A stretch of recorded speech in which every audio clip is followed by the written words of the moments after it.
Hello, my dear students. Previous class video we discussed second chapter. Okay, some topics previous video में discuss कर चुके थे. Today we will discuss about the next topics. Okay, second chapter open कर लेते हैं. आप लोग अपना बुक ओपन कर लीजिए. Here today we will discuss about types of microorganism. कितने प्रकार के होते हैं, कितने टाइप्स होते हैं माइक्रो ऑर्गेनिज्म, इसके बारे में डिस्कस करते हैं. Okay students, now starts.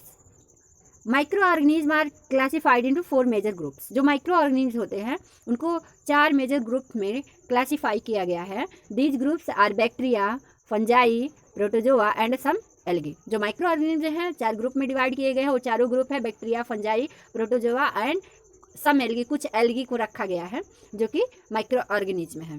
ठीक है, जो बैक्टीरिया, फंजाई, प्रोटोजोआ और एल्गी शब्द यूज हो रहा है ये सारे बहुवचन हैं. ठीक है, इनका जो सिंगुलर नंबर है, the singular number of these word are bacterium, fungus, protozoan and alga. अगर हम बैक्टीरिया बोल रहे हैं तो बैक्टीरिया बोलने का मतलब हुआ कि बहुत सारे बैक्टीरिया का जिक्र कर रहे हैं. ठीक है, अगर किसी एक बैक्टीरिया का नाम लिया जाएगा तो उसको बैक्टीरियम बोला जाएगा. ऐसे ही फंगस शब्द बोला जा रहा है तो किसी एक फंजाई की बात हो रही है. अगर फंजाई शब्द बोला जा रहा है तो बहुत सारे फंगस की बात हो रही है. प्रोटोजोअन सेम, प्रोटोजोअन बोला जाएगा तो किसी एक सेल की बात होगी. अगर प्रोटोजोआ बोला जाएगा तो बहुत से प्रोटोजोआ की बात हो रही है. एल्गा, एल्गा बोला जाएगा तो सिंगुलर नंबर, मतलब कि सिंगल एक सेल है. अगर एल्गी बोला जा रहा है तो बहुत सारे एल्गी का जिक्र हो रहा है. ठीक है, बैक्टीरियम, बैक्टीरिया का मतलब जीवाणु होता है. फंगस का मतलब जो है वह कवक होते हैं. प्रोटोजोआ, प्रोटोजोआ ही बोला जाता है. और एल्गा का मतलब होता है कवक. ठीक है, यहाँ स्ट्रक्चर आपका दिया होगा. ये बैक्टीरिया का स्ट्रक्चर है. बैक्टीरिया का स्ट्रक्चर डिसाइड नहीं होता, वो जल की धारा के साथ जिस जैसे पानी में पाए जाते तो सॉरी बैक्टीरिया का भी कई शेप होता है. ठीक है, जल की धारा नहीं, हर जगह बैक्टीरिया अवेलेबल होते हैं, हवा में भी, वाटर में भी. आपको पहले ही बताए थे माइक्रो ऑर्गेनिज्म जो होते हैं हर जगह अवेलेबल होते हैं, उपस्थित होते हैं. ठीक है, फंजाई, ठीक है, जो सड़े गले पदार्थ होते हैं वहाँ फंजाई उगते हैं. जैसे कोई पौधा सूख गया है या सड़ रहा है, कोई लकड़ी, उसमें देखे होंगे आप ग्रीन कलर का नहीं होता है, येलो कलर का, वाइट कलर का, ठीक है, ब्लैक कलर का, ये फंजाई होते हैं. और सिंपल से आप जान सकते हैं, कुकुरमुत्ता देखे होंगे आप, मशरूम देख रहे हैं, वो सारे क्या हैं, फंजाई हैं. प्रोटोजोआ की बात अगर हम करते हैं तो अमीबा, पैरामीशियम, यूग्लिना का नाम सुने होंगे. ये सारे कैसे होते हैं, प्रोटोजोआंस होते हैं. ये जो स्ट्रक्चर बना हुआ है प्रोटोजोआ है, प्रोटोजोआ में भी अमीबा का स्ट्रक्चर बनाया गया है. ये एल्गी है. एल्गी की अगर हम बात करें, एल्गी में सवाल होता है. बरसात का मौसम चल रहा है, आपने देखा होगा दीवार गीला होता है, भीगता, अगर पानी सूख नहीं रहा है उस पर तो ग्रीन कलर का उस पर उगाते हैं. नीचे अगर ज़मीन पर पानी पूरा सूख नहीं रहा है तो ग्रीन कलर का काई जम जाता है. नल वगैरह अगर साफ़ ना होता रहे तो वहाँ काई जम जाते हैं, तो उसी को क्या बोलते हैं, एल्गी बोलते हैं. शैवाल उसी को बोला जाता है. ओके, नेक्स्ट टॉपिक्स पढ़ते हैं. Micro organism may be single cell like bacteria, some algae and protozoa. जो सूक्ष्म जीवधारी हैं कैसे होते हैं, कुछ जो होते हैं सिंगल सेल्ड होते हैं, मतलब उनके पास एक ही कोशिका होती है. जैसे कि बैक्टीरिया है, कुछ एल्गी हो गई, कुछ और प्रोटोजोआ, इनके पास सिंगल सेल होती है. सिंगल सेल का मतलब हुआ कि एक ही सेल में, एक ही कोशिका में जितने भी उनके बॉडी के फंक्शन होने हैं वो सारे एक ही सेल में होंगे. जैसे वो फीडिंग भी करेगा, मतलब भोजन भी करेगा, उसका डाइजेशन भी होगा, साथ ही साथ श्वसन की क्रिया भी करेगा, जो चीज़ें खाली अपशिष्ट है उसको उत्सर्जित भी करेगा, मतलब कि उसका एक्सक्रेशन भी होगा. उसमें अगर वृद्धि की बात कर रहे हैं तो यही सिंगल सेल में ही उसका वृद्धि भी होगा, ग्रोथ भी करेगा वो. ठीक है, तो सिंगल सेल का मतलब हुआ. अगर मल्टी सेलुलर की बात अगर करते हैं तो एक से अधिक सेल से मिलके जो बॉडी का निर्माण हुआ होता है वो मल्टी सेलुलर कराते हैं. ठीक है, तो माइक्रो ऑर्गेनिज्म में जो होते हैं सिंगल सेल कौन कौन से हैं, बैक्टीरिया है, कुछ एल्गी है और प्रोटोजोआ है, सिंगल सेलुलर होते हैं. ठीक है, और multi cellular such as algae and fungi. जो मल्टी सेलुलर की अगर बात करते हैं तो एल्गी जो शैवाल होते हैं और कवक, फंजाई, ये दोनों जो होते हैं मल्टी सेलुलर होते हैं. ओके, नेक्स्ट देखते हैं. Micro organism like amoeba can live alone. जो माइक्रो ऑर्गेनिज्म सूक्ष्मजीवधारी जो है कुछ ऐसे भी हैं जो कि सिंगल रह सकते हैं और कुछ ऐसे हुए कि जो सिंगल नहीं रह सकते। जैसे अमीबा की अगर हम बात करें तो अमीबा अकेले रह सकता है, ठीक है। वाइल जबकि फंजाई एंड बैक्टीरिया में लिव इन कॉलोनीज। जो फंजाई होते हैं और बैक्टीरिया होते हैं वह कॉलोनी में रहते हैं। कॉलोनी मतलब समूह में रहते हैं, अकेले नहीं रहते हैं, ठीक है, झुंड बना के रहते हैं, कॉलोनी में रहते हैं।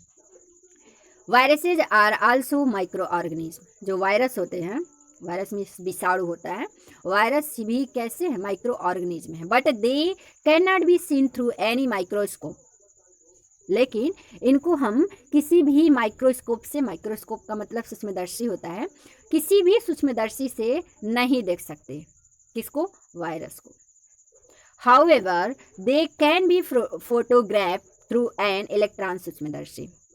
जबकि इसको किससे देख सकते हैं? इसको इलेक्ट्रॉन सूक्ष्मदर्शी से देख सकते हैं, इलेक्ट्रॉन माइक्रोस्कोप से देख सकते हैं, इसके फोटोग्राफ्स को देख सकते हैं। Okay, viruses live and reproduce inside the cells of host organism which may be a bacterium, plant, animal और ह्यूमन्स। कि जो वायरस होते हैं वह लिव मतलब रहते और रिप्रोडक्शन की जो क्रिया है, जनन की क्रिया है, वह सेल के अंदर करते हैं। और किसके सेल के? होस्ट ऑर्गेनिज्म के। जैसे उनके पोषक कोशिका होते हैं उसके अंदर वो रहते भी हैं और साथ ही साथ रिप्रोडक्शन की क्रिया भी करते हैं, जनन की क्रिया भी करते हैं। विच में भी ए बैक्टीरियम, वो क्या हो सकता है? बैक्टीरिया हो सकता है, या प्लांट्स होता है, एनिमल्स हो सकता है, या ह्यूमन्स हो सकते हैं। They obtain their food from host cells. वह अपने फूड को भी होस्ट सेल से ही प्राप्त करते हैं, ठीक है। Viruses exhibit a variety of shapes such as rod like, spherical, polygonal etc। जो वायरस होते हैं बहुत सारे उनके कई प्रकार के शेप्स होते हैं। जैसे रॉड, जैसे ऐसे एक रॉड की तरह भी हो सकता है, स्फेरिकल हो सकता है, पॉलीगोनल हो सकता है, इस तरीके का इनका स्ट्रक्चर हो सकता है। ओके, बहुत सारे स्ट्रक्चर इनके होते हैं। कह रहा है कि जो समझ लेते हैं, वायरस जो होते हैं वह माइक्रोस्कोप से नहीं देख सकते हम, उसके लिए इलेक्ट्रॉन सूक्ष्मदर्शी का यूज होता है, ठीक है। और जो वायरस होते हैं उनका वो अकोशिकीय बोले जा सकते हैं, मतलब उनका कोई सेल नहीं होता है, ये एक कण होते हैं जो कि किसी सेल के अंदर जाने के बाद ही एक्टिव होते हैं, ठीक है। किसी सेल के अंदर जाएंगे तो एक्टिव होते हैं, और उसी सेल के अंदर जिस सेल में वो रहते हैं उसको होस्ट सेल बोला जाता है। उसी सेल के अंदर वो रहते भी है, साथ ही साथ रिप्रोडक्शन की क्रिया भी उसी के अंदर करते हैं, ठीक है। अब होस्ट सेल में बैक्टीरिया हो सकता है, या प्लांट्स हो सकते हैं, कोई भी जानवर हो गया, या ह्यूमंस हो गए, जिसके अंदर ये रहते हैं और ग्रो करते हैं। बैक्टीरिया नॉन लिविंग और लिविंग के बीच की कड़ी है, इसलिए इसको लिविंग और नॉन लिविंग दोनों में रखा जाता है।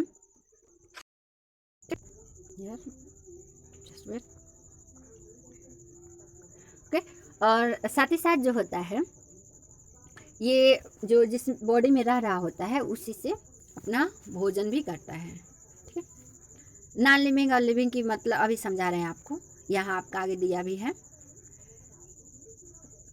वायरसेस आर आल्सो कॉल्ड सब micro organism because they have characteristics of both living and non living thing. Correct, किसको सब माइक्रो ऑर्गेनिज्म ही बोला जाता है क्योंकि इसके पास लिविंग और नॉन लिविंग के दोनों लक्षण पाए जाते हैं, मतलब सजीव और निर्जीव दोनों के लक्षण पाए जाते हैं। They behave like living things as soon as they reach the cells of a host organism. क्या कि यह जो होते हैं बैक्टीरिया जो होते हैं वे लिविंग थिंग्स की तरह, सजीव वस्तु की तरह तब व्यवहार करते हैं जब वह किसी होस्ट सेल के अंदर पहुंचते हैं, ठीक है। किसी होस्ट सेल के अंदर पहुंचते हैं तो ये लिविंग की तरह, सजीव की तरह बिहेव करने लगता है। अगर ऐसे वायुमंडल में पड़े रहें तो वह एक निर्जीव कण की तरह पड़े रहेंगे, उनमें कोई जीवन नहीं होगा, ठीक है।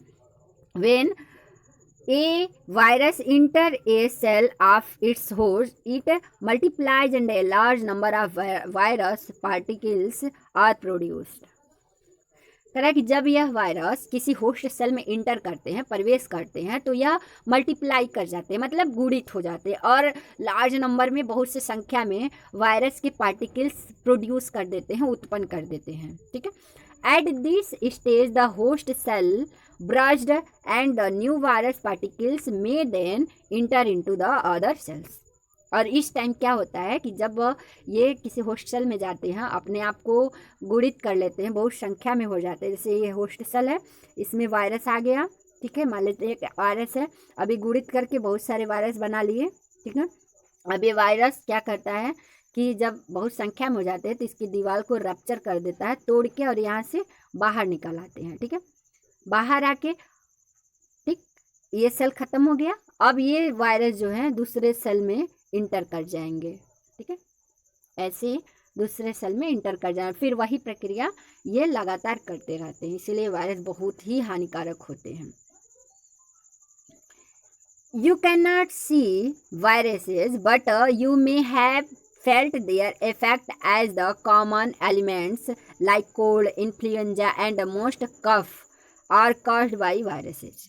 है कि आप वायरस को देख नहीं सकते, बट उसके इफेक्ट को महसूस कर सकते हैं, देख सकते हैं, ठीक है। जैसे कोल्ड हो गया, इन्फ्लुएंजा फ्लू हो गया, कफ किसी का जैसे खांसी आने लगती है, ये सारी किसके कारण होती है? काज्ड बाई वायरस, वायरस के कारण होता है। सीरियस डिजीज, जैसे कुछ सीरियस रोग भी होते हैं like polio, chicken pox are also caused by virus. जो पोलियो रोग होता है या चेचक होता है, चिकन पॉक्स चेचक होते हैं, वो किससे होते हैं? वायरस के कारण होते हैं। Okay, the name of viruses are derived from the name of their host or from the name of the disease caused. कि जो वायरस का नाम रखा जाता है वह उसके होस्ट सेल के नाम पर, जैसे जिस पोषक कोशिका में वो रह रहा है उसके आधार पर, या जिस बीमारी को उत्पन्न होता है या जिस बीमारी के कारण हो रहा है या जो बीमारी उत्पन्न कर रहा है, तो उस बीमारी के नाम पर वायरसों का नाम रखा जाता है। For example, the virus living on bacteria is called bacteriophage.